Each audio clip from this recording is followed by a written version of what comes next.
भाई जो गुरु वचन पे डट गे, कट गे फंद 84। कबीर गुरु गोविंद कर जानिए, क्या वाणी है। गुरु को भगवान ही मानना चाहिए। गुरु गोविंद कर जानिए, कौन कह रहे हैं? कबीर जी कह रहे हैं। संगत, आश्रमों से जुड़ी हुई संगत जिस काल्पनिक फोटो को कबीर मानती है, भगवान मानती है, जो भगवान ना चलता, ना बोलता, ना उठता, ना फिरता, ना सोता, ना जागता, ना आशीर्वाद देता, ना सत्संग सुनाता, बिल्कुल जड़, मुर्दा, पत्थर, तो वो कबीर क्या कह रहा है?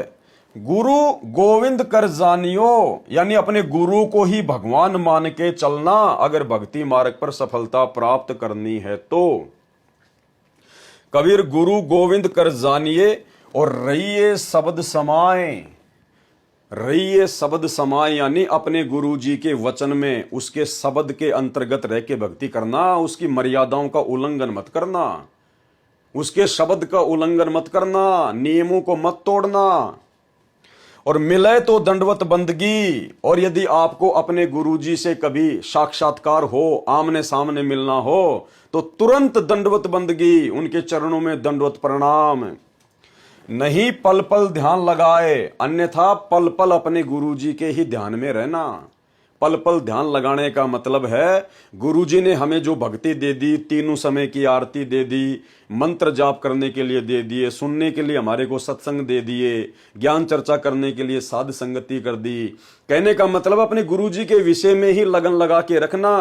फालतू के विचारों को, फालतू की बकवादों को, काल प्रेरणाओं को अपने दिमाग में जगह मत देना।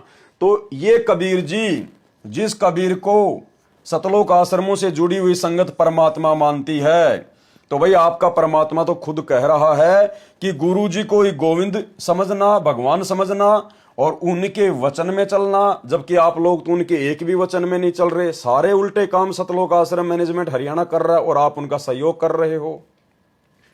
और मिले तो दंडवत बंदगी, नहीं पल पल ध्यान लगाए, पल पल अपने गुरु जी का ही ध्यान लगाना। यानी ये कबीर अपना ध्यान लगाने के लिए मना कर रहा है कि मेरा ध्यान नहीं लगाना, नहीं तो नरक में जाओगे।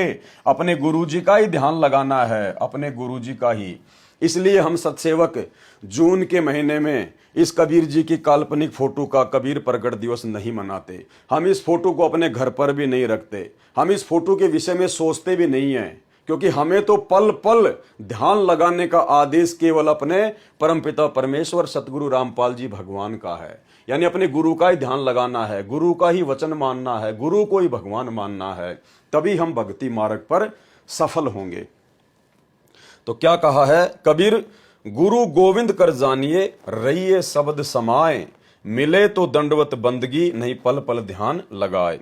गुरु जी को गोविंद परमात्मा तुल्य जानना चाहिए। अब देखो भाई और बहनों, परमेश्वर हर बार अपने आप को छुपाएगा, सतगुरु रामपाल जी हर बार अपने आप को छुपाएंगे, लेकिन वाणी क्या कह रही है? वाणी कह रही है कबीर गुरु गोविंद कर जानिए। इस वाणी में यह कहीं भी नहीं लिखा हुआ कि गुरु जी को परमात्मा के समान मानना चाहिए, परमात्मा के बराबर मानना चाहिए। नहीं, ये जो कोष्टक है ये तो सतगुरु रामपाल जी भगवान ने अपनी तरफ से लगाया है, अपनी ओर से।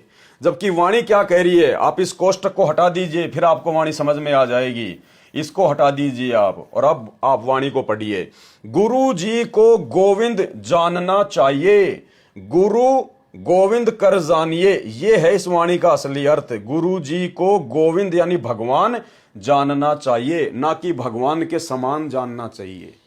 यानी कबीर परमात्मा स्वयं ही गुरु जी का रोल करते हैं, इसमें कोई मीन मेख नहीं है, कोई संशय नहीं है। सरलार्थ, गुरु जी को गोविंद जानना चाहिए और उनके द्वारा दिए गए भक्ति साधना के शब्द नाम को सदा जाप करते रहिए। जब कभी गुरुजी मिले उस समय उनको दंडवत प्रणाम करें, नहीं तो पल पल उनमें ध्यान लगाएं। अब ध्यान कैसे लगाना है? सतगुरु आशीर्वाद से दास ने आपको बता दिया। यानी गुरुजी के द्वारा बताई गई भक्ति साधना, मंत्र, आरती, सत्संग, सुमरण, हमने केवल उन्हीं में अपनी लगन लगानी है। भाई जो गुरु वचन पे डट गे, कट गे फंद 84 के। कट गए फंद 84 के, कट गए फंद 84 के।